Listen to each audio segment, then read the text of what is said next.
এই জায়গাটার ভিডিও আমি আগেও ছেড়েছিলাম এবং তোমরা খুব পছন্দ করেছিলে এই জায়গাটাকে।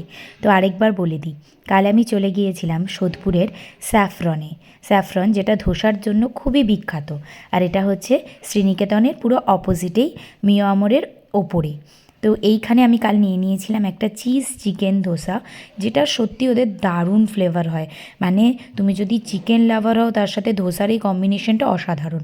এছাড়াও প্রচুর ধোসা আছে ওখানে, আলাদা আলাদা ফ্লেভারের ভেজ আছে, সবই ট্রাই করতে পারো। এছাড়াও সাউথ ইন্ডিয়ান প্রচুর এখানে খাবার আছে, ডিফারেন্ট ডিফারেন্ট, তোমরা সবই এখানে ট্রাই করে দেখতে পারো।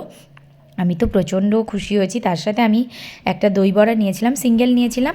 এক প্লেটে দুটো আসে, কিন্তু আমি একটা নিয়েছিলাম বিকজ অতটা খেতে পারতাম না কালকে, এই কারণে। তো ধোসাটা তো মানে অসাধারণ, আমি এখানে গেলে এটা আমার একদম মাস্ট ট্রাই আইটেম। তো তোমরাও সোদপুরে যখনই যাবে অবশ্যই ধোসাটা ট্রাই করো, আর আমাকে জানিও কেমন লাগলো।